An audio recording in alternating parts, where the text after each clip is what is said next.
Hi, I'm Michelle Allwert reporting for Bass City Beat. Thanksgiving is at our heels, and this popular holiday is a welcome break to sit back, relax, and enjoy time with friends and family. But what are the true origins of Thanksgiving and the traditions that surround it? Most of them aren't typically what we would think. In 1621, the Plymouth colonists and the Wampanoag Indians had a fall harvest feast, which is thought of today as one of the first Thanksgiving celebrations in the colonies. This harvest meal has become a symbol of cooperation and interaction between the English colonists and the Native Americans. Although many consider this feast to be the very first Thanksgiving celebration, it is actually a very long tradition.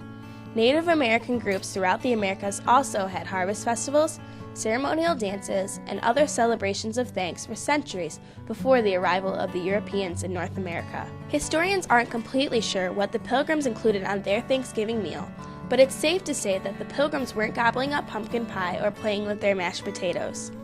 In fact, many of the foods we consider Thanksgiving staples probably weren't on the Pilgrims' menu. There was most likely no ham, since there is no evidence that the colonists had butchered a pig at this time, though they had brought pigs over with them from England. Potatoes were uncommon, and there was no corn on the cob, since corn was dried out at this time of year. There was no cranberry sauce, since the colonists had no sugar. There wasn't even a recipe for pumpkin pie. The first Thanksgiving may have had a menu that included foods as odd as eel, crane, eagle, seal, radishes, leeks, walnuts, and acorns. The most detailed description of the first Thanksgiving comes from Edward Lindsay from a Journal of the Pilgrims at Plymouth in 1621, which states that they definitely had some kind of wild fowl and had venison. More than 200 years after the first Thanksgiving, President Abraham Lincoln declared the final Thursday in November as the National Day of Thanksgiving.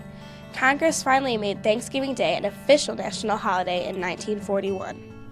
The National Turkey Federation estimated that 46 million turkeys, one-fifth of the annual total of 235 million consumed in the United States, were eaten at Thanksgiving, and nearly 88% of Americans said they eat turkey at Thanksgiving. The largest pumpkin pie ever baked weighed 2,020 pounds and measured just over 12 feet long. Another Thanksgiving staple is the Macy's Thanksgiving Day Parade, which was originally known as the Macy's Christmas Parade to signify the launch of the Christmas shopping season. The first Macy's Thanksgiving Day Parade took place in New York City in 1924. Some 3 million people attend the annual parade, and another 44 million watch it on television. Tony Sarge, a children's book illustrator and puppeteer, designed the first giant hot air balloons for the Macy's Thanksgiving Day Parade in 1927. Another Thanksgiving tradition that began right here in Michigan is the Lions Thanksgiving football game.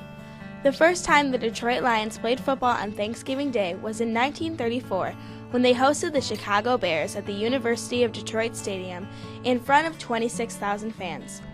The NBC radio network broadcast the game on 94 stations across the country, the first national Thanksgiving football broadcast. Since that time, the Lions have played a game every Thanksgiving, except between 1939 and 1944, and their record stands at 33 wins, 34 losses, and 2 ties. And I'm pretty sure we'll know what the outcome will be this year. The legacy of Thanksgiving has survived throughout the centuries as Americans gather together to spend time with friends and family and share enormous amounts of food. In our fast-paced lives, it is a great thing to set aside time to be grateful and give thanks. For Bass City Beat, I'm Michelle Allwert.